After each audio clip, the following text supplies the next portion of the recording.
नमस्ते। Cell division यानी कोशिका विभाजन ये बस एक बायोलॉजी का आम टॉपिक नहीं है, ये खुद जीवन का ब्लूप्रिंट है। इस एक्सप्लेनर में हम इसी रोचक और बेहद जरूरी प्रोसेस के अंदर झांकने वाले हैं कि आखिर एक छोटी सी कोशिका खुद को बांटकर पूरे जीवन का निर्माण कैसे करती है। तो बिना किसी देरी के शुरू करते हैं।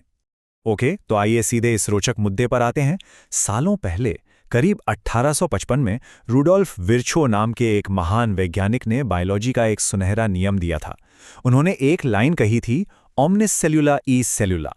अब सुनने में ये भले ही कोई कॉम्प्लेक्स लैटिन फ्रेज लगे, पर इसका मतलब बड़ा ही सीधा और गहरा है।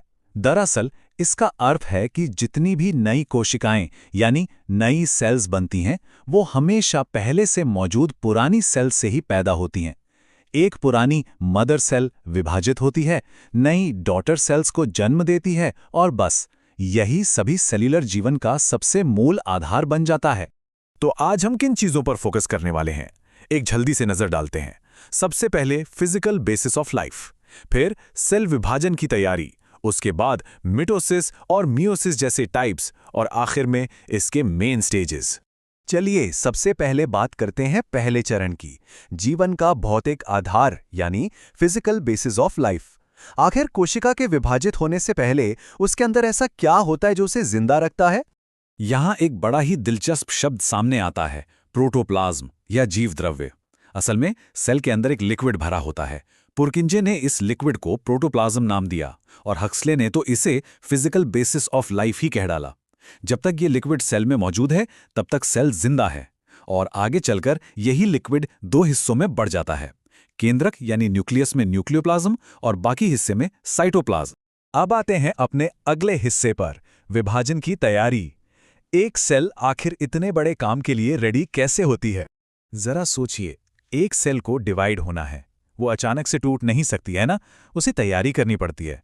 और ये तैयारी इतनी लंबी होती है कि एक सेल अपने जीवन चक्र का 95%, हाँ 95% हिस्सा सिर्फ इंटरफेस यानी तैयारी में ही बिता देती है।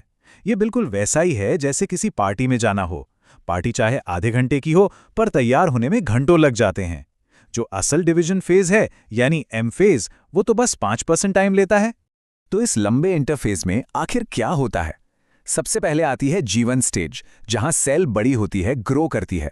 फिर आती है एस स्टेज, जहां डीएनए का सिंथेसिस होता है, यानी डीएनए की मात्रा बढ़ती है।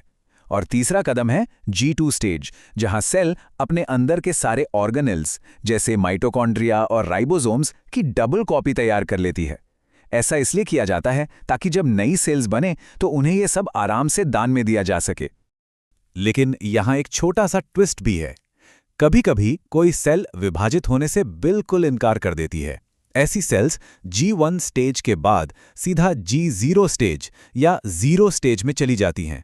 ये एक तरह की एग्जिट फेज है, जहां सेल्स प्रैक्टिकली अपने सेल साइकिल से संन्यास ले लेती हैं और आगे डिवाइड ही नहीं होती। खैर, आगे बढ़ते हैं तीसरे और बहुत ही अहम भाग की तरफ, मीटोसिस, जो हमारे शरीर का इंटरनल हीलर और बिल्डर है। दरअसल माइटोसिस हमारे शरीर की आम दैहिक कोशिकाओं में यानी सोमैटिक सेल्स में होता है। इस प्रक्रिया में एक मदर सेल बिल्कुल अपने जैसी एग्जैक्ट कॉपी दो नई डॉटर सेल्स बनाती हैं। अगर हमें चोट लग जाए या हमारी बॉडी को ग्रो करना हो तो ये सेल्स बिल्कुल वैसी ही नई कोशिकाएं बनाती हैं ताकि घाव जल्दी भर सके। और जैसा कि इसका हिंदी नाम समसूत्री इशारा करता है, इसमें दोनों नई सेल्स में क्रोमोसोम्स की संख्या एकदम समान रहती है। और अब बात करते हैं चौथे भाग की, मियोसिस यानी अर्धसूत्री विभाजन, जो नए जीवन और आने वाली पीढ़ियों को बनाने के लिए जिम्मेवार है। अब जहां माइटोसिस आम बॉडी सेल्स में होता है, वहीं मियोसिस सिर्फ और सिर्फ जनन कोशिकाओं यानी जर्म सेल्स में होता है, जैसे स्पर्म या ओवम बनाते वक्त। इस प्रोसेस में एक मदर सेल 2 बार विभाजित होती है और 4 बिल्कुल अलग एंटायरली डिस्टिंक्ट डॉटर सेल्स बनाती है। इस दोहरे विभाजन का आखिर मकसद क्या है? मकसद है आनुवांशिक विविधता यानी जेनेटिक वैरायटी लाना, ताकि आने वाली जनरेशन मजबूत हो। तो सबसे क्रूशियल पॉइंट क्या है? माइटोसिस और मियोसिस में फर्क क्या है? माइटोसिस में एक बार डिवीजन होता है, 2 एक जैसी सेल्स बनती हैं और ये आम बॉडी सेल्स में होता है। दूसरी तरफ मियोसिस में 2 बार डिवीजन होते हैं, 4 बिल्कुल यूनिक सेल्स बनती हैं और ये सिर्फ रिप्रोडक्टिव सेल्स में ही होता है। तैयारी हो गई और हमने विभाजन के टाइप्स भी देख लिए। अब इस एक्सप्लेनर के आखिरी और सबसे एक्शन पैक्ड हिस्से पर आते हैं, विभाजन के मुख्य चरण। कोशिका आखिर मैकेनिकली टूटती कैसे है? कोशिका का विभाजन हमेशा एक निश्चित क्रम में 2 स्टेप्स में होता है। सबसे पहले होता है कैरियोकाइनेसिस, जहां सेल का दिमाग यानी उसका केंद्रक या न्यूक्लियस 2 हिस्सों में बढ़ जाता है। और उसके ठीक बाद आता है साइटोकाइनेसिस, जहां बाकी की पूरी कोशिका का शरीर यानी साइटोप्लाज्म 2 हिस्सों में डिवाइड हो जाता है। पूरा प्रोसेस एक परफेक्ट ऑर्डर में चलता है। अब अगर कैरियोकाइनेसिस को थोड़ा और करीब से देखें तो इसमें 4 तेज एक्शन स्टेजेस होती हैं। प्रोफेज में क्रोमोसोम्स एक जगह उलझे हुए धागों की तरह इकट्ठा होने लगते हैं।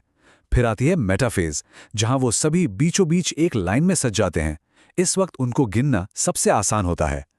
फिर एनाफेज में स्पिंडल फाइबर्स ध्रुवों की ओर से आकर उन्हें खींचकर अलग अलग किनारों पर ले जाते हैं।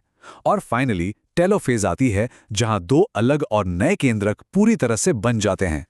पर एक सेकेंड, जब हम मियोसिस की बात कर रहे होते हैं तो प्रोफेज 1 की स्टेज काफी लंबी और कॉम्प्लेक्स हो जाती है।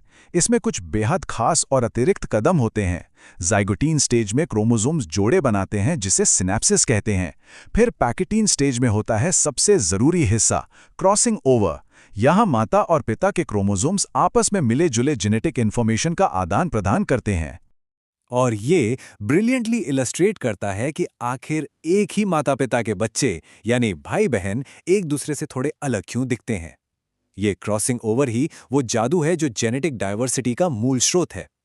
इसी जबरदस्त जेनेटिक मिक्सिंग के चलते नई पीढ़ी अपने दोनों माता पिता से अनोखे गुण प्राप्त करती है और यही आगे चलकर एवोल्यूशन को आगे बढ़ाती है।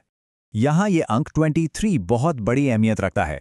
अर्धसूत्री यानी मियोसिस विभाजन ह्यूमन सेल के 46 क्रोमोसोम्स को एकदम आधा करके 23 पर ले आता है। सोचा है क्यों? ऐसा इसलिए किया जाता है ताकि जब आगे चलकर रिप्रोडक्टिव सेल्स आपस में मिलें तो बनने वाली नई जिंदगी में वापस से मैथमेटिक्स बिल्कुल सही बैठे, यानी टोटल 46 क्रोमोसोम्स की संख्या बनी रहे। चलिए जल्दी से एक आखिरी बार इन सारी डिटेल्स का सार समझ लेते हैं। माइटोसिस का उद्देश्य घाव भरना और वृद्धि करना है, जबकि मेयोसिस का काम रिप्रोडक्शन के लिए सेल्स बनाना है। माइटोसिस में 2 सेल्स बनती हैं, मेयोसिस में 4 बनती हैं। और जहां माइटोसिस की कोशिकाएं आनुवांशिक रूप से बिल्कुल सेम होती हैं, वहीं मेयोसिस की सेल्स में विविधता होती है। जरा इस बारे में सोचिए, सेल डिवीजन कितना शक्तिशाली है। ये ना सिर्फ हमारे घाव भरता है और बॉडी को ग्रो करता है, बल्कि ये एक छिपकली की कटी हुई पूंछ तक तेजी से दोबारा उगा सकता है या किसी गैंडे की मोटी चमड़ी को रिपेयर कर सकता है। ये बेहद शांत और अनुशासित नेचुरल प्रोसेस है जो धरती पर हर तरह के जीवन को सस्टेन कर रही है।